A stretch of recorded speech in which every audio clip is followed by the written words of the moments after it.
Brad, we are back on Skunk Watch 2026 for everybody. I'm so excited.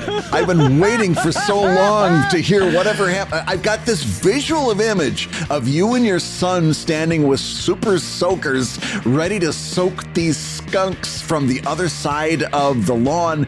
What happened? Brad, let me tell you, this was an exercise in brilliance, and nothing can go wrong. Possibilities from the Keller household. Brad, should we do a quick recap for anybody who's listening for the first time today? You found skunks underneath your back porch or your back deck, right? Yes. Rather, I didn't find them. My 14-pound dachshund found them, and poor guy got sprayed right in the noggin, and so I had to give him like a and I'm not even joking about this, like an hour and a half bath trying to get this stuff off, and he still kind of stinks 2 weeks later. Oh my God. So I've been reading up on how to get rid of skunks and what do you do and all this sort of stuff, and it turns out, I had no idea about this, skunks have an incredibly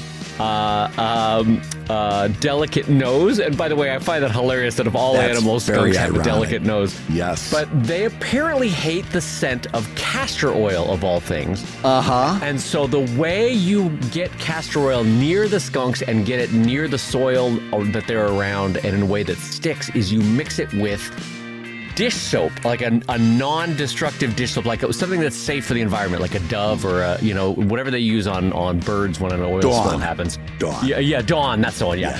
So I got some Dawn. I got some castor oil. You mix it. Then once that chemically bonds, then you put it in the water. You mix that, and then you fill that in your super soakers. Okay. So I want you to know, a part of me was like, this is going to work. Oh, this is going to be great. We spray down the deck from a distance of 20 to 30 feet. By the way, laughing the whole time. We're thinking this is hilarious. Yes. We spray all the fence lines because skunks are really good diggers, and they've dug like 3 little tunnels underneath my fence. And so we're spraying the fence line so they don't want to go around there. We're spraying around their den. And then I take an old beach towel, because like every Los Angeles house, we have 10,000 old beach towels. Of course. I take an old beach towel, which, by the way, every house has this. You know the towel that's like so old that it's like you can see through the towel? Like, what am I doing as a homeowner that I still own that towel? And you still refuse to throw it away. Well, it's still soaking up a little bit here. Yeah, everybody's got that threadbare towel that they bought. They bought at the beach when they didn't have one. They bought a beach towel for like $2, and now they don't want to throw it away. And yes, it just keeps going through the rotation in the laundry. And every house has that towel. I don't know why. Anyway, so like I pulled the towel out, and I was like to Gloria, I was like, why do we even own this towel? Like no one's used this. And anyway, so I cut that into little bits, because what you can apparently do is you can soak the towel in castor oil soap mix and then throw that near the den. And by the way, throwing is the operative phrase, because I'm not going near this GD den. I do not want to get sprayed by these skunks, because there's 2, possibly up to 4 of them. We're not sure how many are in there. I've been tracking how many, and I've seen at least 2 different sizes. But I think there's kits in there as well, so I think there's 2 smaller ones. Anyway. What do you think those 2 big ones were up to? They're exactly. Spring is in the air, and love. Pepe Le Pew has found his cat, right? Yes.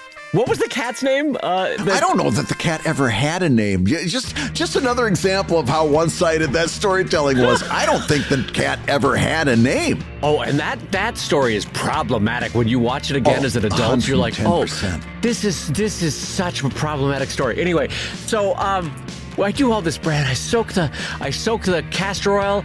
I soak the towels. We throw the towels. My son, who's braver than I, gently lays the towel directly over the den on the deck in a way that, because he's like, it'll drip down through the cracks and it'll go right into the den. I'm like, well, you're a braver soul than I am. I'm not.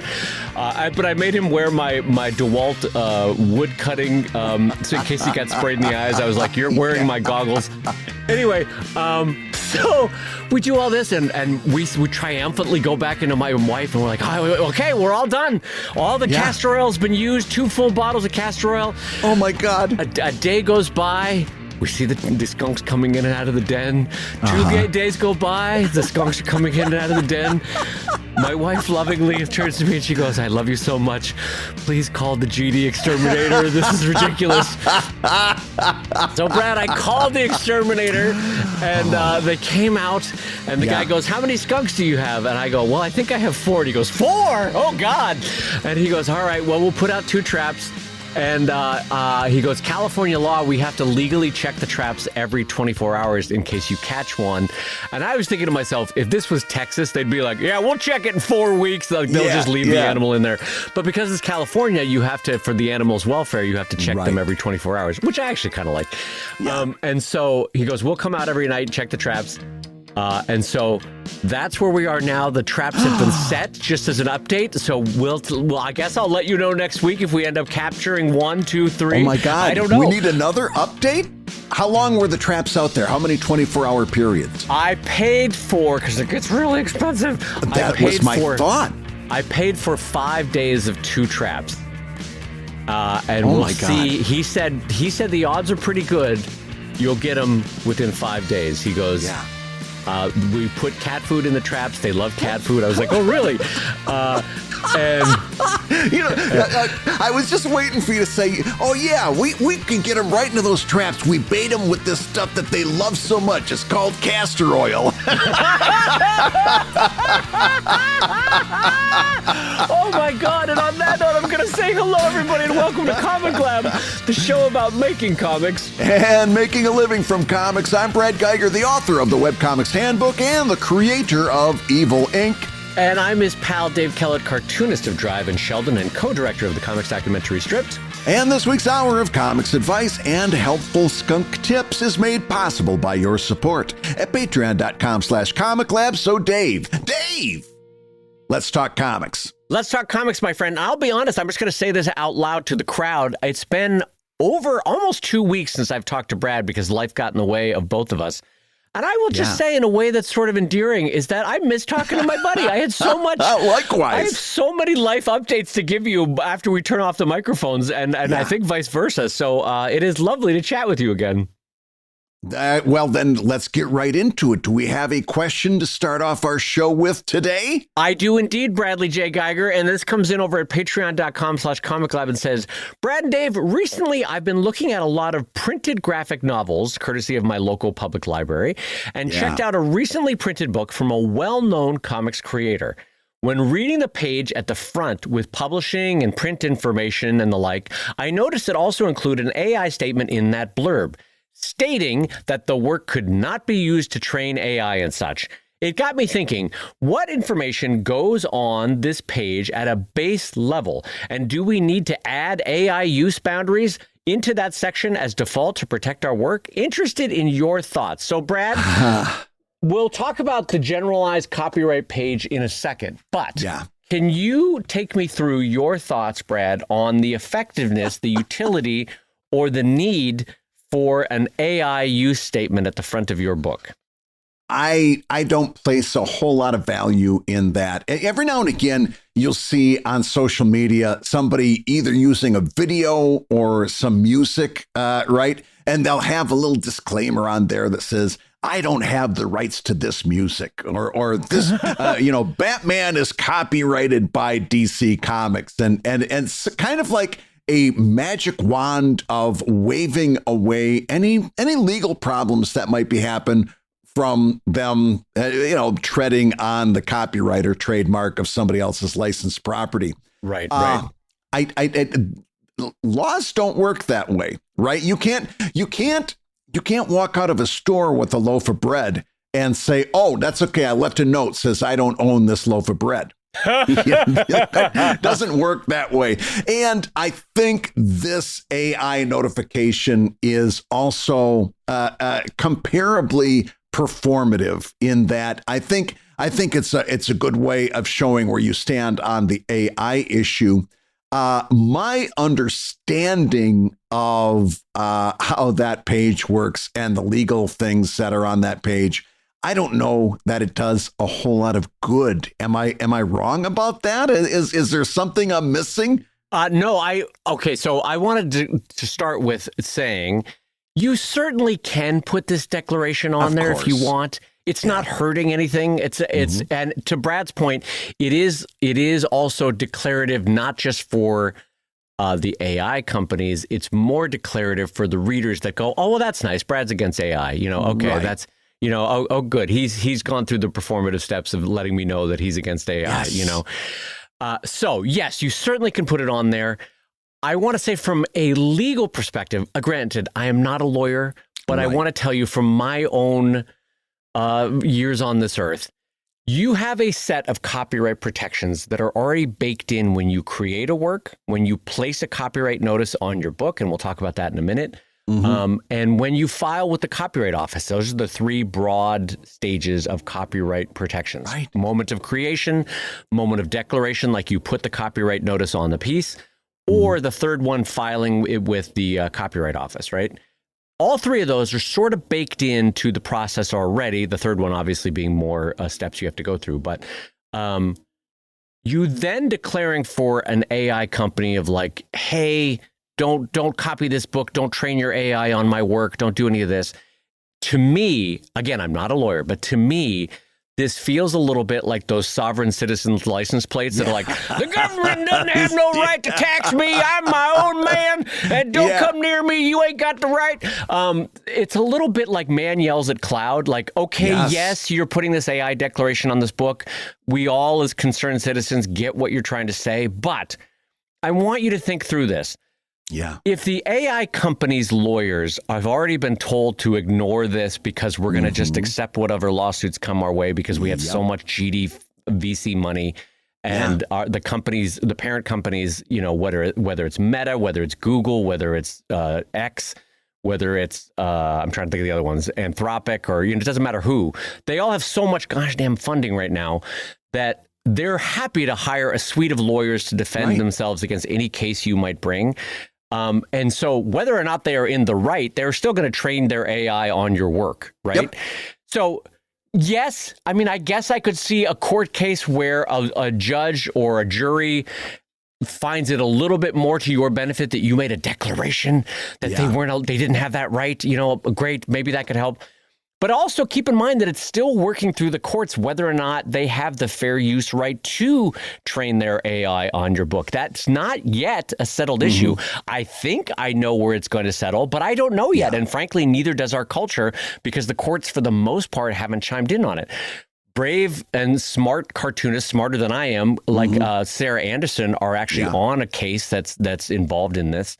But it's still working through the courts, and probably, knowing the U.S. court system, it's going to take another 12 to 24 months, I would think, right, Brad? Easily.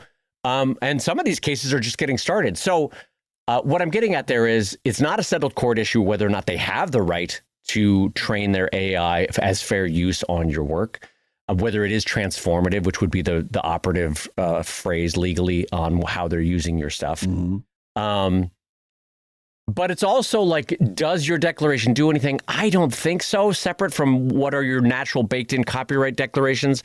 Brad, what are you thinking? That's the point. I mean, you're circling around it, but you've got the point, and that is that AI declaration is redundant because the copyright notification already covers that. The copyright says, hey, you can't make a copy of this unless I give you permission, right?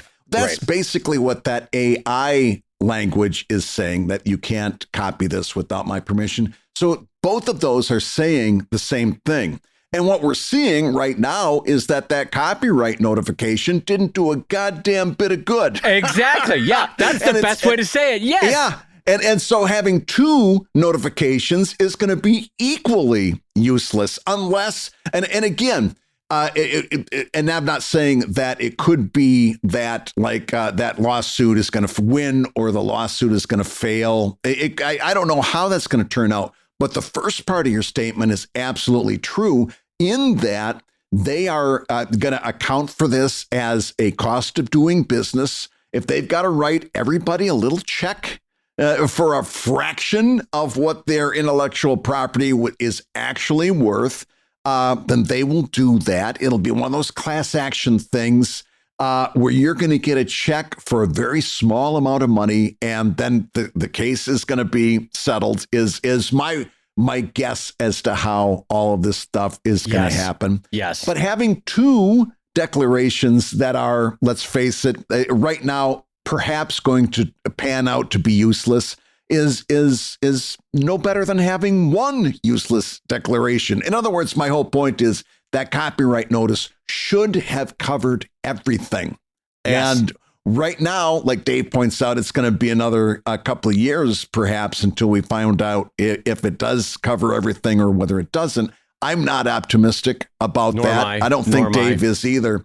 No. So because, and I'll just say it out loud, because there is an argument to be made. Copyright allows for both educational use and transformative use in terms of like allowing culture to take things.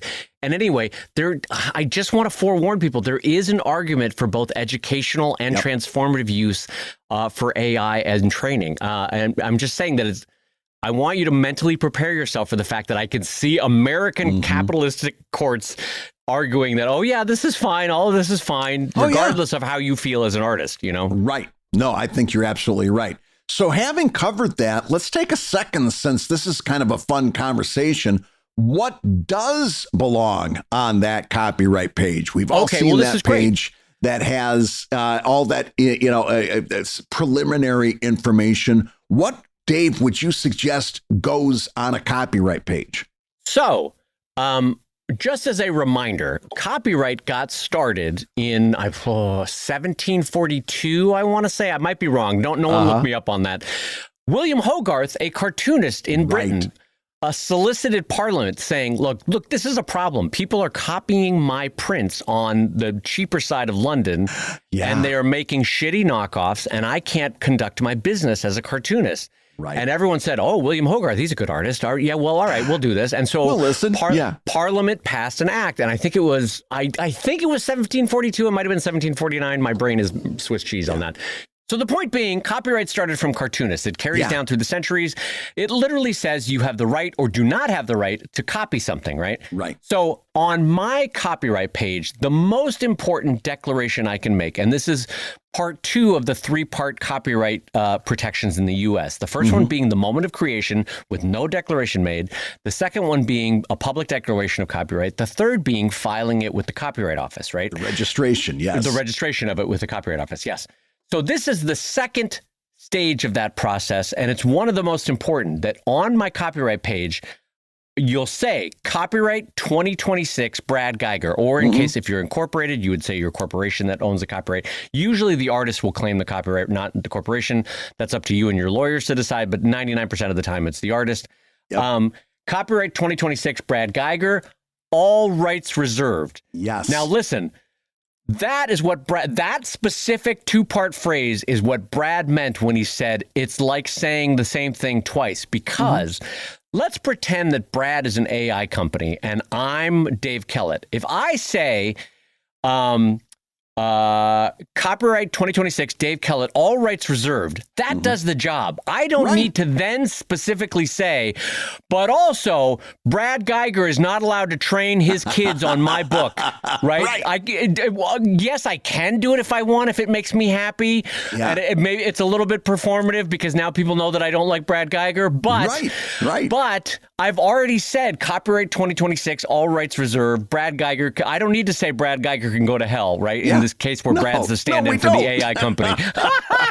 No, but you get what I'm saying by substituting Brad for an AI company. Like, I've already said the important part. The copyright declaration is the important part. Saying, hey, AI companies, you go away. I don't like you very much. That's, if there is legal protections to be had, and remember, that's still the if there is legal protections to be had, the copyright declaration will do the work.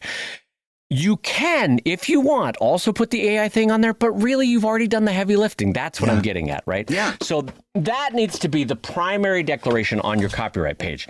Then, for reasons, go ahead, Brad. I'm sorry, I cut you off. Just a fun tip. If you want that little C inside of a circle, that is got by pressing Option G. and you'll get the little on C a Mac, in the yes. circle. Yeah. Yes, of which 99% of our listeners are on. They're on a Mac. And the 1% that create comics on Windows, I'm always like, oh, what a rare unicorn you are. Look at you. Look at you with your Windows version of Photoshop. So you know what I mean, right? Like, isn't it true that most cartoonists are Apple? And so when you meet somebody who's on Windows, anyway. So then the next part that you'll want to put on a copyright page, but this is answering to different masters. Yes. You say where it's printed. Was it printed in Canada? Was it printed in the US? Was it printed in Mexico? Was it printed in China? You have to put that on there. And usually you have to put that in all caps for reasons that I don't remember in terms of import law. But usually that's done on all caps. And remember, that's answering to a different master. Right. That's answering to customs and import and a declaration of origin kind of laws, which is separate from copyright. So that's the next part. And then you're answering a third master when you say first printing 2026. Right. Now, why do you put that on there? Well, there's reasons for librarians, historians, your own business tracking.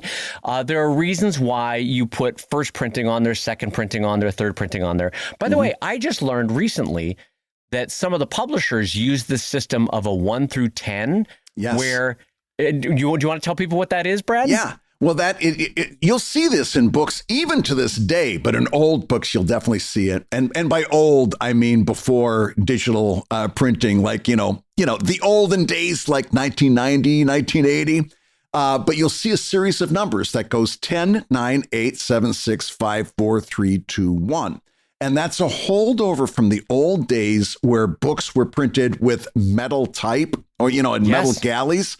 And what they would do is if you got a book that had the series from 10 to 1, that was the first edition. And then when it was time to print the second edition, they would physically knock the number 1 off or sand it down. Shave it or yeah.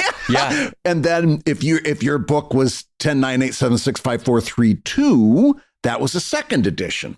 Because remember, gang, they would have saved the plates. It's not like this was a digital typesetting. Yeah. So Brad's right. That was their way of saying, like, look, same plates. We're not spending any more money to make more GD plates. Yeah. But what we are going to do is we're going to sand down that number. And there we go. Now it indicates a new edition. So, and it was also their way of reminding themselves 3 years on. What edition are we on this book of the 50 that we've made these last 2 years? What edition is this one on?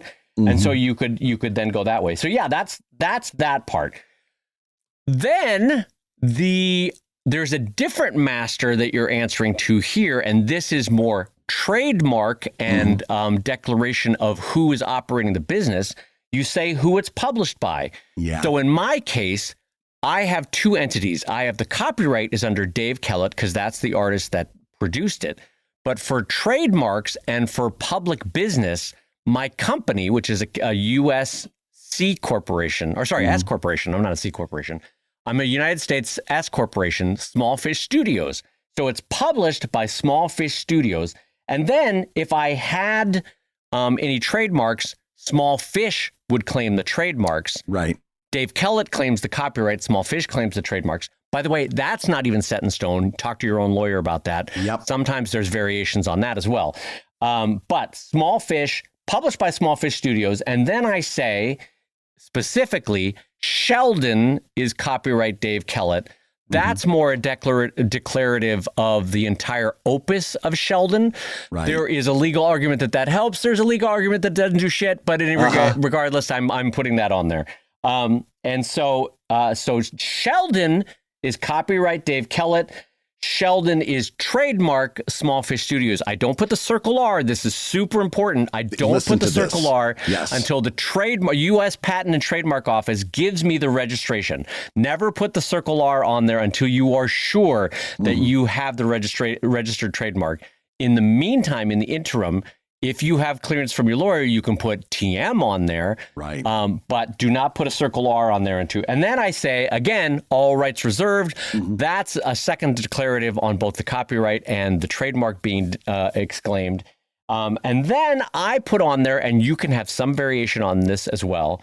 No portion of this publication may be used or reproduced in any manner whatsoever without the written permission of the author, except in the case of select quotations or reprints in the context of reviews. Yep. And then I write for fun. Just be cool, basically. Yeah. That's just for me being fun. So now again, that declarative is somewhat implied by the declaration of copyright and trademark for different aspects of the law there, but it's also a second sort of follow-up. And Brad has, I'm sure, a version of that as well in his books. And also the reason that I think it's a good idea to put that, even though it seems redundant, is that encourages somebody who might want to promote your book with a quote or an excerpt or something like that to say, yes, you can't make a copy, but if you're doing a review of the book and you want to use a couple pages for a review or for an excerpt, that is perfectly okay. Right. So now, Dave, is this a good place for me to put my ISBN as well? Yes. And do you want to tell people what an ISBN is, Bradley? That I should know what the initials stand for. I know the N stands for number. You. Oh, can you? International Standard Book Number. Oh my goodness! I knew the N was number, so you're not supposed to say ISBN number because that's like saying ATM machine. And sort of what happened, gang, is as trade internationalized, mostly in the post-war years, they started to come up with internationally accepted ways to track products. And there was two systems that got started.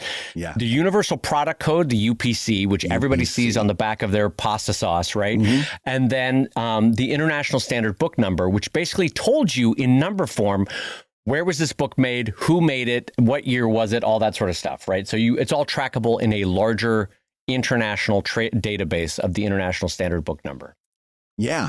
And you can have, for example, when I've done hardcover and paperback versions of the same book, that those are both going to take a different ISBN, and you can print them both on that copyright page, because in most occurrences, the guts of the page or the guts of the book, those pages are going to be the same. You're just putting a different cover on them. In fact, that's the way I usually do it. I'll order a certain number and I'll say, on 30%, put this kind of cover, on 70%, put that kind of cover.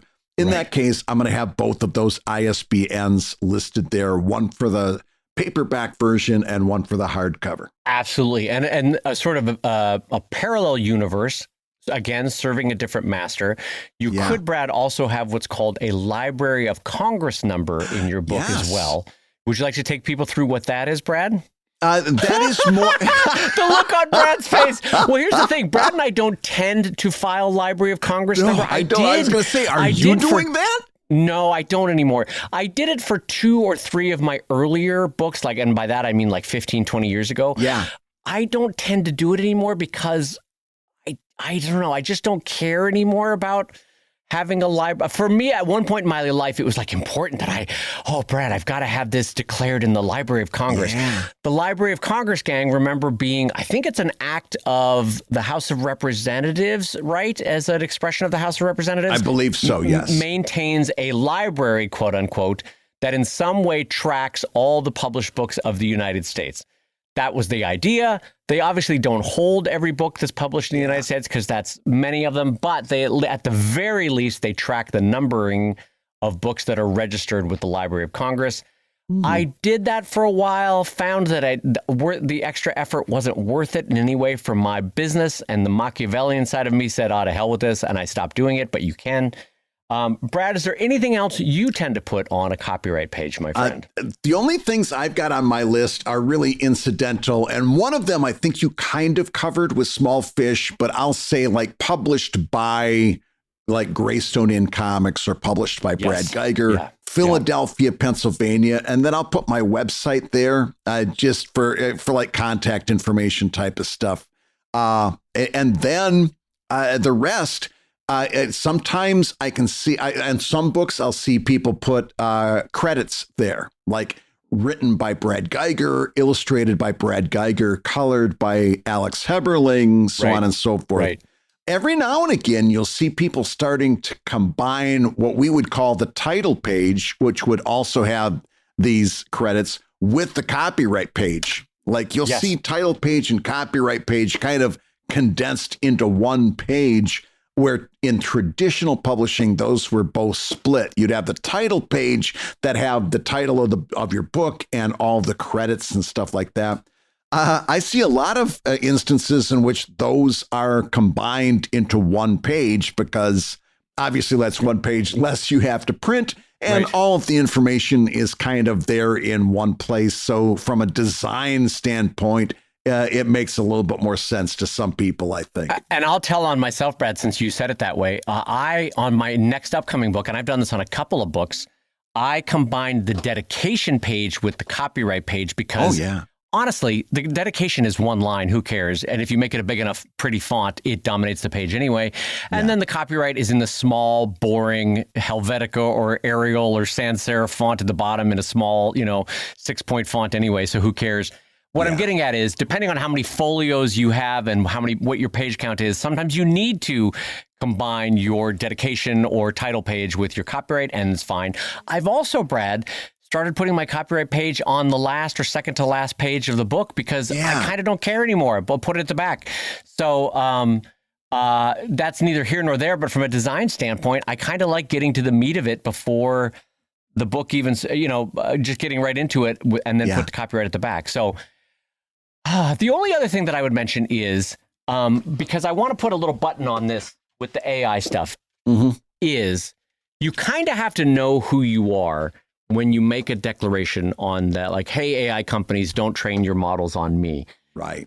I just want to say, and because I want to put this into context, can you do it? Absolutely. Should you do it? That's still a gray area legally about whether it makes any difference or not.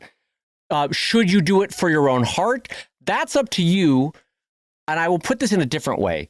Both Brad and I have had models trained on our work. We know this. We're on published lists of authors that people have found that either Claude or Gemini or this or that system was trained on our work. We know it's already been done. So I have to ask myself, Dave Kellett, I already know that I could have legal standing to sue Claude or sue Gemini. Am I doing it? Am I going to do it? No. Yeah. I know how that's going to play out. There's enough of me that's both defeatist but also a realist that knows that I, with the lawyers that I could pay for and with the hassle that I would want to take on, do I want to fight Google? Do I want to fight Anthropic for the next, by the way, 3 to 4 years on a case that I stand a very strong chance of losing? Not really. So what's the point of putting the declaration on there for me? Again, I know this sounds defeatist against a bigger enemy, but you sometimes have to know, do you have it in you to take on the legal case to fight it for the next 4 years? I don't. I'm not going to do it, especially not thinking that I'm probably not going to win anyway. So, I mean, Brad, am I wrong in saying that out loud? I do. I think the word performative came up earlier, and I do think that that's kind of what this falls under, which doesn't mean that it's bad, but it is signaling where you stand on the issue, and there's plenty of reasons that you may want to do that. I'm not against it. But in terms of being a pragmatic, useful thing, my understanding of the issues in terms of where we stand right now, I'm not really that excited about putting that kind of notification on my next book. Agreed. Well, so Brad, let's do some quick updates for everybody on the show. A reminder for everyone that Brad and I will be making a star-studded appearance at the National Cartoonist Society Reuben Award Weekend in Columbus, Ohio, Brad, coming up. August 8th or 6th through the 8th. And that is going to be really, really exciting, especially because on that Saturday, they're going to have a special comic convention just for NCS members there at the Billy Ireland. It's going to be called the Cartoonist Showcase. And there's going to be a great opportunity to come out. It's free admission. You can just show up at the Billy Ireland that day and have like a little mini comic convention. Dave's going to be there. I'm going to be there. So that's one reason to head out to Columbus, Ohio in August. And also, if you've got tickets to the event or some of the event-only tickets, you can come and see ComicLab Live, where Dave and I are going to be doing a stage version of our podcast. And we'll be talking more and more about that as we get closer. But we've got our guests lined up. We've got some great topics. And it is shaping up to be another fantastic conversation about comics artists and cartoonists working in the world today.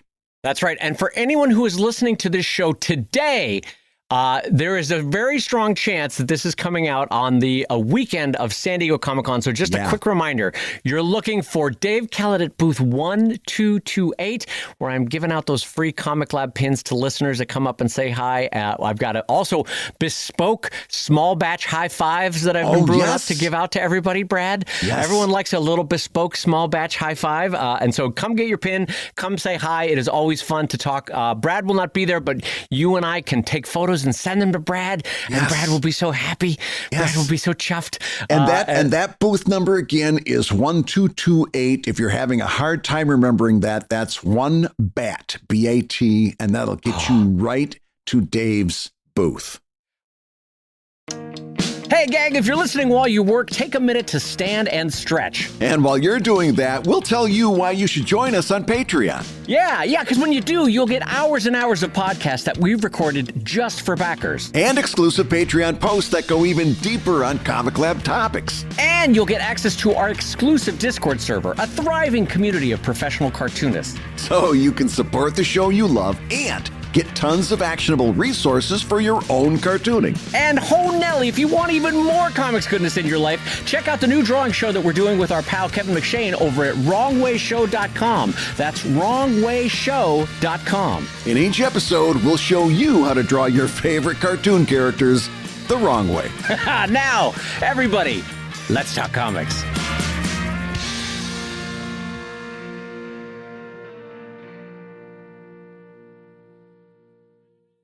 Well, Brad, and on that note, I can jump us into our second question on the show. This comes in from Tristan over at patreon.com/ComicLab and says, Dear Comics Gurus, do you have any advice for what to include on page 1 of a long-form comic? Yeah. Should it be just another page, start as you mean to go on by that I mean, or should it be a big splash page or something else? And do you need your main character to appear on that first page? Brad Geiger, this is an excellent question on how to start. And what a theme show we have on starting properly. This is great. Everything about those first couple pages. Now we should, just so there's no confusion, this isn't the official page 1, because that's going to be more like that copyright page and title page that we were talking about. So let's clarify that we're talking about the first page of a story, or I think as we get further down the topic, the first page of a chapter, because I think the similar rules are going to apply.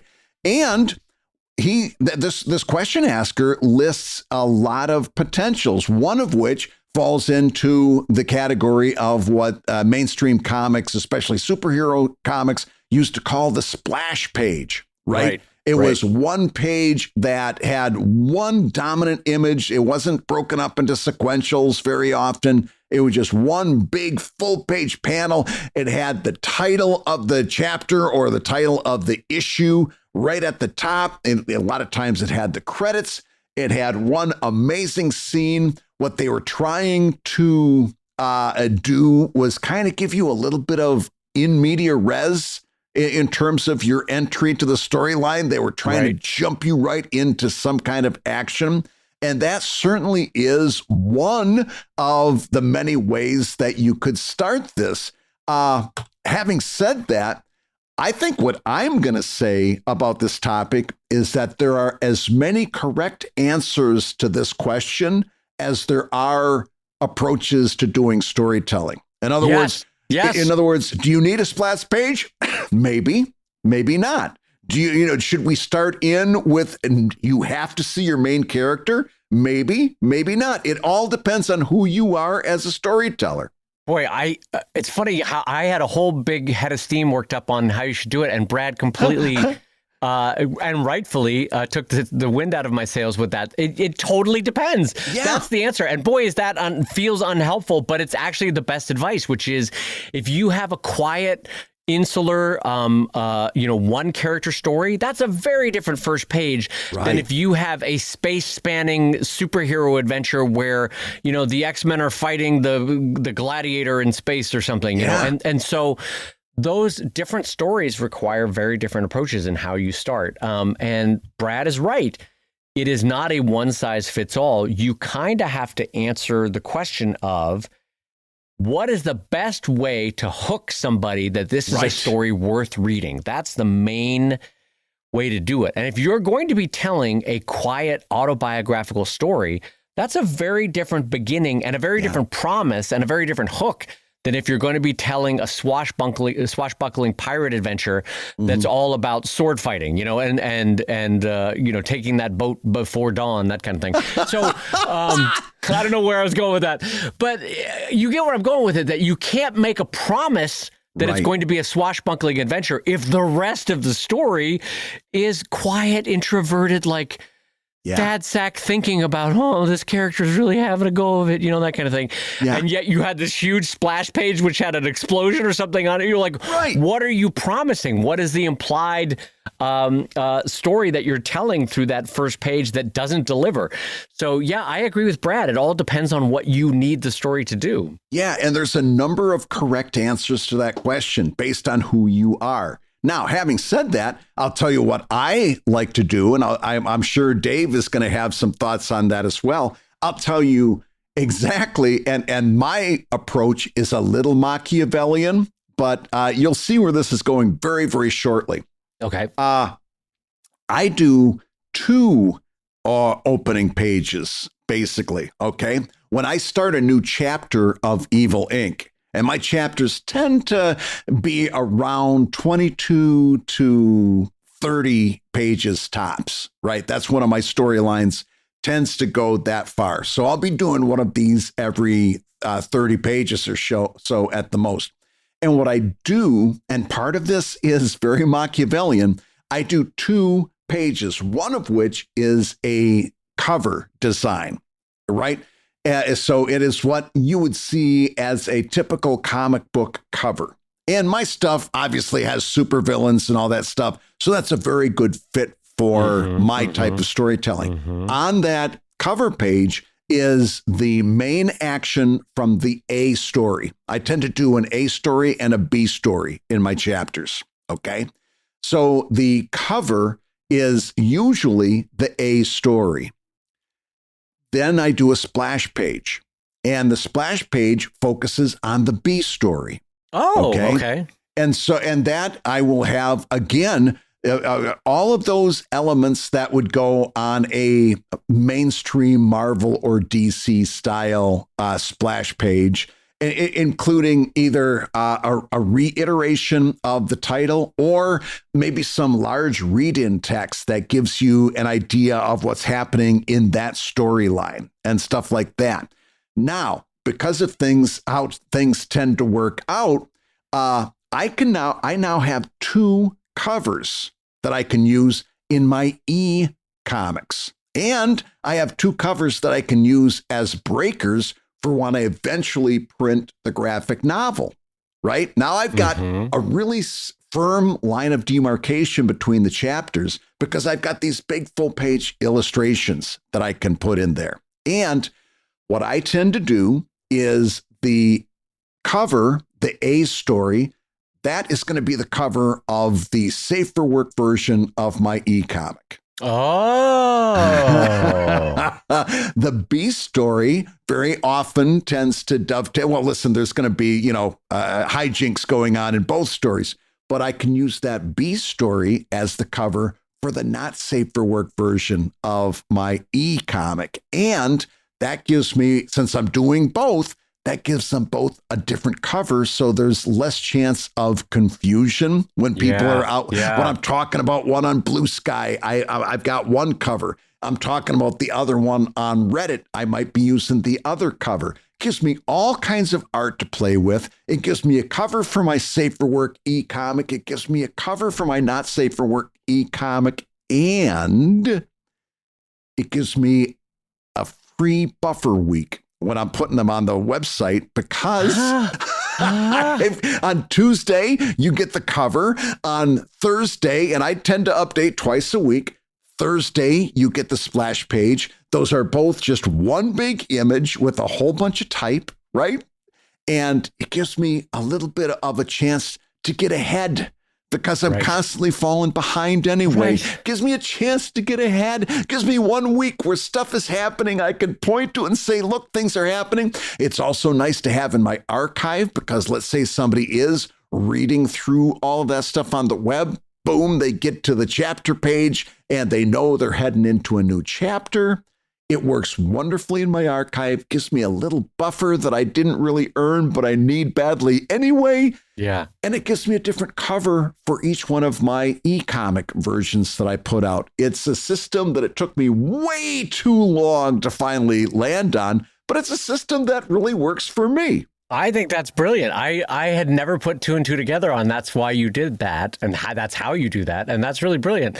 I will say for those who might be looking at what I tend to do for both how I started Drive and how I tend to start both the chapters and the acts being the big collections, right? So when they eventually get collected into book form, they're done by acts.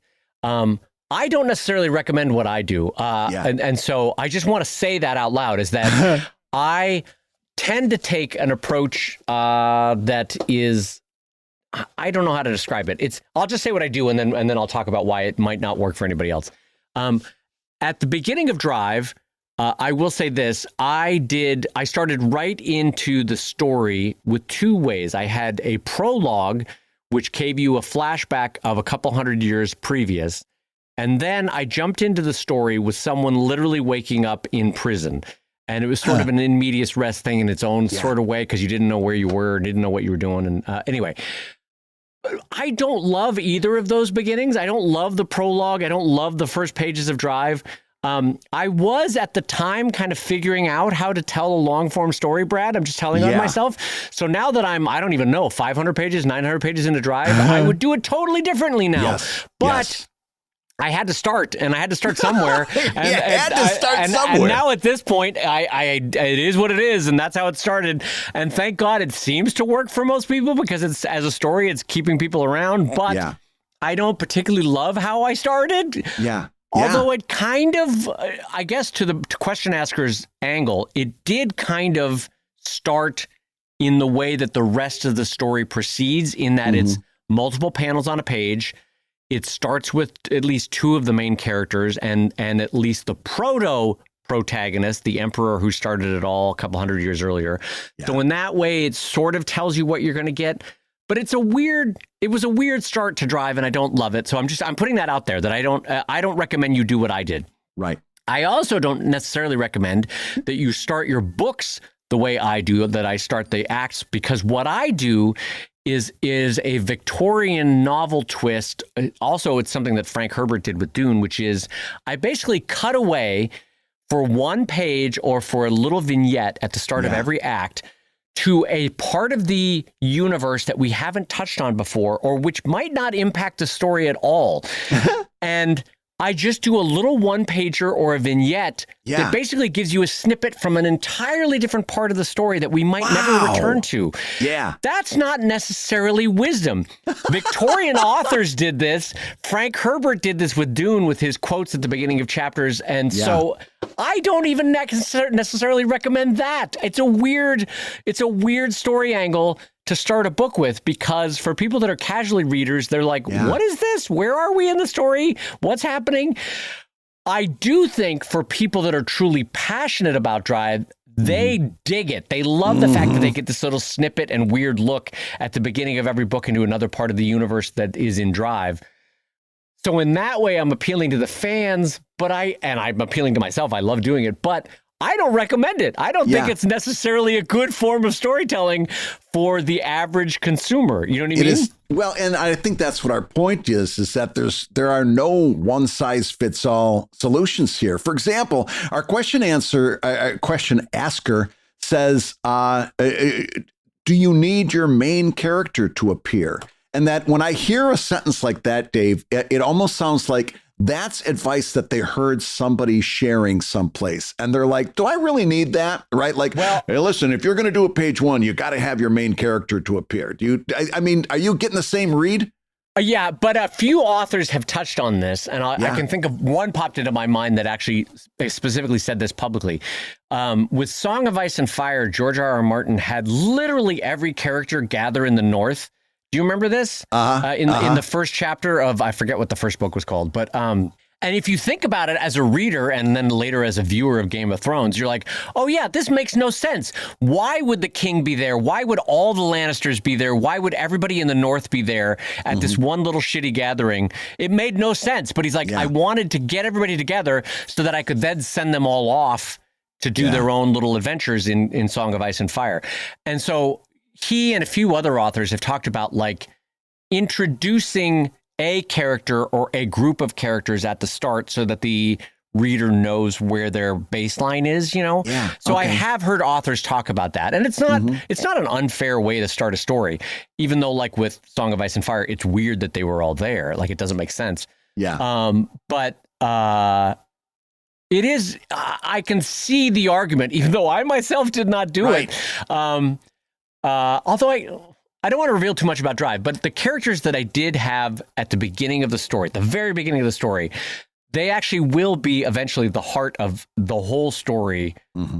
But it took you 15 years of reading to get to that point, or, 700 to 900 pages of reading for them to become the ultimate heart of the story. So even that doesn't really necessarily gain me anything.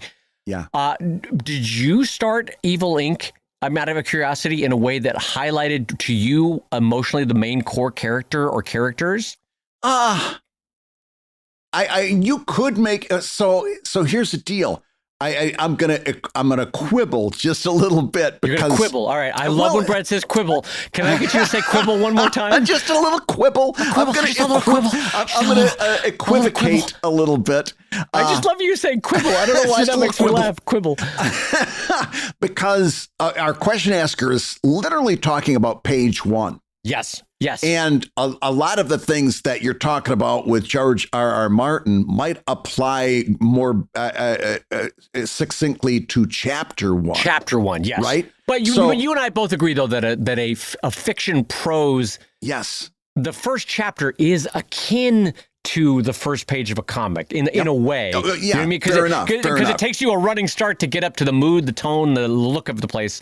And it takes pages and pages in fiction to get to that, So when I rebooted Evil Inc., the only character on the first page of Evil Inc. is Lightning Lady, right? In that first chapter of the reboot. Wait, where's my book? I've got to get my Evil Inc. book down to look at this. Okay, that's how you started? I don't remember. Okay. Well, for the start of the reboot in 2016. This actually, not for nothing, Lightning Lady was the first comic strip in Evil Inc. So she kicked off both times. That's true. But now in the first chapter of the reboot, you are introduced to all of the main characters of Evil Inc. Like all the main branch characters, Captain Heroic, stuff like that. You're introduced to them in chapter 1. But on page 1, it's just Lightning Lady answering a phone call. Can I ask you a question as a creator? Do you feel like you owed it to her to give her the first page? It felt like the right thing to do. It was 100% a conscious creative decision that in the Evil Inc. comic strip that started in 2005. Right. It started with her walking into that version of Evil Inc. As looking for a job because Greystone Inn had closed down. She was the receptionist of Greystone Inn. She needs a job. She goes to Evil Inc. Right. And so having her in the reboot, already the receptionist and answering the phones for somebody, and of course, the content of the phone call gives you a really good idea of what Evil Inc. is as a corporation. That just felt like the right way to launch the story. And then it goes galloping off into that. And same as you, if I were to go back and rewrite that chapter, because I was learning a lot about long form storytelling at that time, I would probably change an awful lot about that, including the institution of a B story so that the A story and the B story could hand off. And of course, I love when A story and B story collide at the end in some way, shape, or form. in that Larry David Curb Your Enthusiasm It's very way. satisfying when an A and B story collide. So good when you can make it happen. Sometimes it ain't going to happen, and it would be a bad idea to force it. But when it makes sense for those two storylines to intersect, it really feels good. So yeah, I would do some changes on my first chapter of the rebooted version of Evil Inc. But in terms of that page 1, let me tell you this. Let me tell you my only thoughts on that in terms of, does your main character need to appear? I'm going to go back. I don't think there's a one size fits all answer to that. Should it be a big splash page? There's no one size fits all that needs to be happened. It needs to happen there.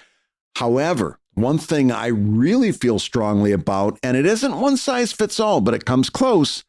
Something needs to happen on that page. Yeah. If it's a splash page, obviously that's in media res opening, and by definition, something is happening, right? If it's a sequential page, like that first page of the rebooted Evil Inc., something happened.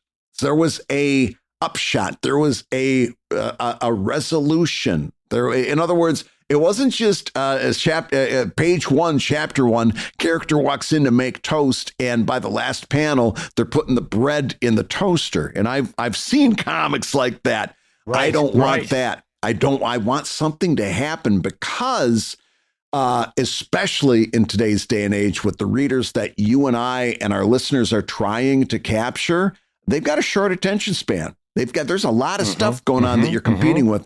And so you've heard us say on the show before, you've got to set that emotional hook very early. Yep. And the first step towards doing that, and I don't say you got to make the emotional hook happen on the first page, but something's got to happen on that first page. You got to have something happen. Do you agree? Let's look at it a different way. Is that what is the job of the first page?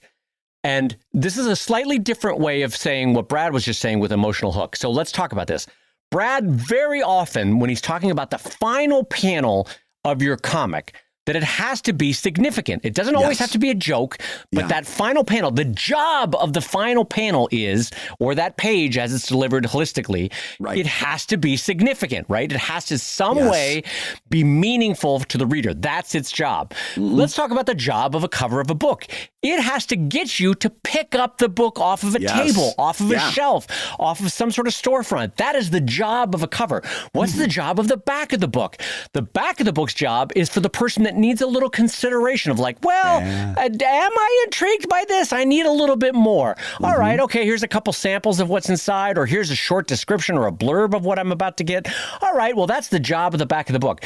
The job of the first page, this is the job of the first page, is to get you to turn to the second page. That is the job. That is the job of the first page. It's like, all right, oh yeah, this is good enough. I want to get to the second page. I want to see more of whatever this is. So yes, Brad is 100% right when he says that it may or may not have to set the emotional hook of the entire story. But its main job is to get you to turn the goddamn page to the second one. That's its job. And so that's why Brad and I are hesitant to say there is one path up the mountain for what the first page is supposed to do, because to get someone to turn the page of a quiet, autobiographical, somewhat depressing, introverted comic is different than how a space-spanning, explosive-filled, punchy, pew-pew-pew kind of a story gets you to turn to the second page, right? Yeah. They both are telling a very different story, but they both need you to turn to the second page. That's the core job of the first page, is to get you to turn to the second page. Am I wrong in thinking about it this way, Brad? 110%. And that's why we often encourage people to know, as they're doing their comic, to know what page they're on. And I'll tell you why. Because as for a standard book layout, the chapter starts, or the story starts on page 2, which is, as you're opening the book, the right-hand page. Okay.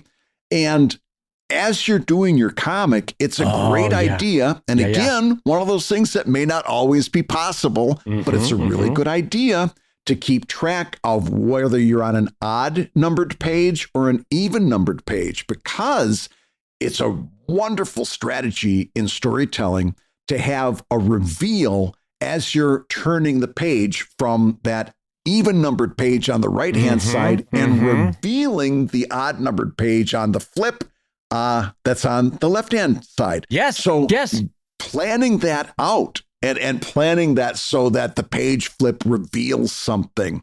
And again, you also can't sacrifice significance. There's got to be a little bit of both, or maybe every now and again, a cliffhanger that's revealed as you turn the page. Something's got to be there. But it's a really good strategy to know what page you're on. Am I doing an odd numbered page or an even numbered page right now? Because that is going to help you level up your storytelling to a significant degree. Brad, I love you so much right now because that is one of the core unique things that comics can do that fiction and prose doesn't do. Yeah. And in fact, I don't know that I told you this, but you would have been so proud of me. I took some meetings when I went out to the Notre Dame reunion for my college reunion. And I took meetings with the media department and with the literature department. And at one of the coffees, I was talking with one of the literature professors, and I said, because they're thinking about having us out for a 2027 arts festival that Notre Dame's going to do. Yeah. And so while I was pitching ComicLab on that, I was telling them, like, one of the things comics can do is the page turn. I was like, no one reads Moby Dick and goes, and then Captain Ahab looked at the whale and the whale, page turn, died, right? No one does that in fiction. But in comics, you damn well know that Kirby, when he's doing a Fantastic Four, it's like the next page, suddenly Galactus is a full page spread. That is a huge reveal when you flip a page in comics. It has a huge impact on your storytelling. So yes, to Brad's point, you have to know. And by the way, those literature professors had not even thought about this at Notre Dame. They were very impressed by this. So I'll bet you they lit right up. I think ComicLab's going to Notre Dame in 2027 because they lit right up about that. I couldn't imagine it having more fun than to see you in your alma mater. I think that would be amazing. No, us. I was pitching us, having us out talk about. Well, how do you think I'm going to see you? I'll be standing right next to you, looking at you. Because I was talking about how, like, the whole core point of ComicLab is talking about you need to own and control your own artistic endeavors, and how in a world where literally every Hollywood media company is collapsing in real time and jobs are imploding and video game companies can't be trusted to not trip over their own tongue, is that what they're tripping over? Yeah, I think they're tripping over something. That phrase. Anyway, but yes, that you have to own and control, and these professors were eating that up, and so I think they're going to have us out. So anyway, the point being, Brad's right about the page turn, that you've got to know what page you're on. And I will say, Brad, I think listeners need to know what page they're on. In terms of listeners should know at this point that they're on the last page, at least as far as this episode of ComicLab. What a wonderful transition. I'm so impressed. And that's when I get to say you've been listening to ComicLab, the show about making comics and making a living in comics. I may not know how to start a story, but boy, I've learned how to end a story with Brad Geiger on ComicLab. Your hosts have been the ever delightful Brad Geiger, the editor of webcomics.com and the creator of Evil Inc. at evilcomic.com, and my dear personal friend. I'll put that on there as a little addendum. Much. I appreciate that. And my friend, the Hugo-nominated Dave Kellett, the co-director of the Comics documentary You keep remembering to do that, and I keep forgetting to do it for you. And the cartoonist of Sheldon at sheldoncomics.com and Drive at drivecomic.com. And my friend Brad Geiger, who is nominated for Silver Reuben, who really deserves it. He's great. The ComicLab theme song is used with permission from Andy Creighton at theworldrecord.net. And this episode was edited by the ever wonderful, ever whimsical Matt Woodard of Woodsong Productions over at www.woodsong.media. If you love ComicLab, and we know that you do, we've been hearing you laugh the whole time, you can rate and review the show on Apple Podcasts, and you may hear your review featured on a future episode. And don't forget to give us a 1, 2, 3, 4, 5-star review on Spotify, where we are burning up the podcast charts. You can share your thoughts on today's episodes over at the ComicLab Confab line at 1-609-379-3520. And we may play your message on a future episode. Make plans to see ComicLab live at the NCS Conference and Reuben Awards, August 6th through the 8th in Columbus, Ohio. Go to nationalcartoonists.com for details. And ComicLab is made possible by your support at patreon.com/ComicLab. So I'll go ahead and say that twice. Patreon.com/I haven't got sprayed by a skunk. Yet.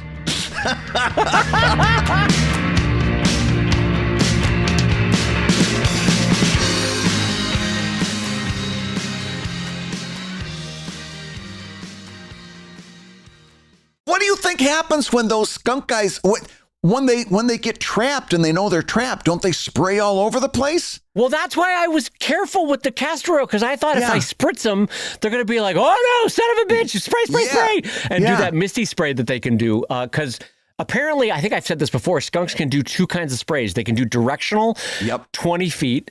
And that's why we bought spray guns that can do 30 feet of castor oil. Right. So they can do 30 feet, or they can do this kind of misty spray where they're not sure where their predator is coming from. So they sort of miss the general 15-foot area. And so my thought was, and why I was hesitant to spray them while they were under my deck, is they're just going to do the misty spray, and I'm just going to get nailed by just ambient mist until they're out of juice. What happens when they're trapped there? I'm envisioning a trap with wire bars, and the guy comes up, grabs the trap. There's got to be a way that. So I asked the same question. So I said, well, how the hell is he wearing like an environmental suit? How is he not getting sprayed? Because as I said on last week's episode, a skunk has apparently 14 shots in the old holster in the chamber. Yeah. And then it takes about 2 weeks for them to rebuild, but they can do upwards of 14 different sprays. Why? From their keister. By the way, it's right next to their business end of which I think is delightful. Anyway, so the guy goes, oh, what we do is when we set the trap, we line it both on the inside and outside of the cage with plastic. And then once the trap door falls, we approach the trap from the plastic side of things. Like imagine just like a trash bag, I guess. Yeah. And then we pick it up really carefully. And he goes, and as long as you don't jostle the cage, they won't spray if they don't see what the threat is. Because they don't want to waste their 14 shots, I guess, evolutionarily. Right. So he goes, as long as they feel safe, quote unquote, in the cage, they won't, unless you don't jostle it like an idiot. He goes, you can safely get them to the truck without getting sprayed. Oh my God. And I'm just fascinated by this whole thing because this is like an animal that is essentially like a localized nuclear bomb. Like if you get near this thing, it can be like spray, spray, spray, spray, spray. And I'm imagining our Australian or our UK or our Japanese listeners being like, what is this animal? Like it is a bonkers weapon that it has on it that a skunk can spray you. Yeah, it's just, I cannot wait to hear how this story ends up. In the meantime, this is your backyard. Can you go out and like grill in the back? Your I haven't been able to use my jacuzzi, Brad, in 3 weeks. Oh my God. And I love my jacuzzi. Yes. No, they are. I haven't talked about it. God. But, okay, you haven't been to my house in a couple years, but do you remember how the deck butts right up against the jacuzzi? So like there's that part of the deck that's right there. Yeah. That's where they built their cheating nest. Oh my God. And so I can hear them 2 feet from my jacuzzi. There's no way I'm going to go use the jacuzzi. No. Because like the jets for the jacuzzi, the plastic PVC runs probably right underneath where their nest is. So if I fire up the jacuzzi, it'll probably vibrate and scare them in a way that like might make them fire. Yeah. So there's no way I'm going to use the jacuzzi right now. Oh so anyway, God. Brad, there's a tremendous amount of suffering in Dave Kellett's life right now. I can't use my jacuzzi, Brad.